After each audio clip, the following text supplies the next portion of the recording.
নমস্কাৰ প্ৰাগ নিউজ ডিজিটেলৰ বিশেষ অনুষ্ঠান ফেস অফ দা ডেলে আপোনালোক সকলোকে স্বাগতম। ফেস অফ দা ডে আজি ফেসখন বিশেষ মুখখন হল মেট্ৰিক পৰীক্ষাত শীৰ্ষস্থান দখল কৰা হিৰম ঠাকুৰীয়া।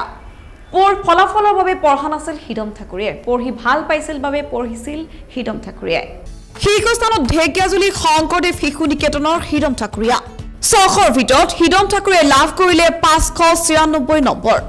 ইংৰাজীত 100, সাধাৰণ গণিতত 100, অসমীয়াত 98, সাধাৰণ বিজ্ঞানত 98, সমাজ বিজ্ঞানত 100, ঐচ্ছিক গণিতত 100। ফলাফলৰ বাবে পঢ়া নাছিল হিৰম ঠাকুৰীয়াই। মেট্ৰিকৰ ফলাফল ওলাহত ঢল বৈ গ'ল ৰাজ্যজুৰি। শীৰ্ষস্থানত শোণিতপুৰ। হাইস্কুল শিক্ষান্ত পৰীক্ষাত উজলিল শোণিতপুৰ। হাইস্কুল শিক্ষান্ত পৰীক্ষাত প্ৰথম স্থান লাভ কৰিবলৈ সক্ষম হ'ল হিৰম ঠাকুৰীয়া। ঢেকিয়াজুলিৰ লগতে শংকৰদেৱ শিশু নিকেতনৰ নাম উজলালে হিৰম ঠাকুৰীয়াই। হিৰমৰ সফলতাত বুকু ভৰি গ'ল নাৰেংকটি উচ্চতৰ মাধ্যমিক বিদ্যালয়ৰ শিক্ষক তথা পিতৃ সৰ্বানন্দ ঠাকুৰীয়া আৰু মাতৃ অনিতা ঠাকুৰীয়াৰ। ফলাফলৰ বাবে পঢ়া নাছিল হিৰমে, পঢ়ি ভাল পাইছিল বাবে পঢ়িছিল হিৰমে।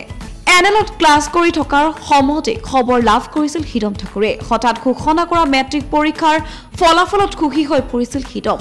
খবৰ শুনাৰ লগে লগে সুখত আঁঠুকাৰি বহি পৰিছিল হিৰম। হিৰমতকৈও সন্তুষ্ট তেওঁৰ মা দেউতা।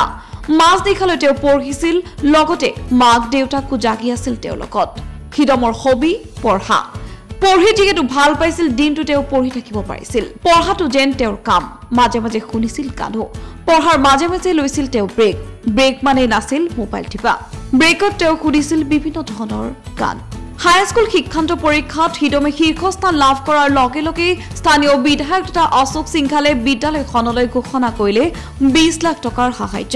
লগতে হিৰমৰ সম্পূৰ্ণ পঢ়াৰ খৰচ গ্ৰহণ কৰিব বিধায়কগৰাকীয়ে। হিৰমৰ সফলতাত উৎসৱময় পৰিৱেশৰ সৃষ্টি কৰিলে হিৰমে পঢ়া বিদ্যালয়খনত।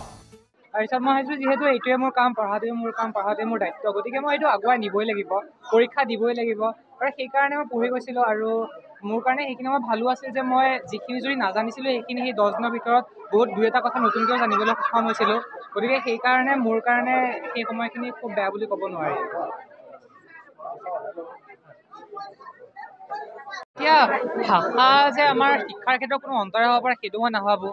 যিহেতু ভাষা এটা, আমি যদি অসমীয়া হওক বা ইংৰাজী হওক ভাষাটো শিকিব বিচাৰোঁ, আমি যিকোনো ধৰণে শিকিব পাৰোঁ। কিন্তু শিক্ষা লাভৰ ক্ষেত্ৰত সেইটো কেতিয়াও বাধা হ'ব নোৱাৰে।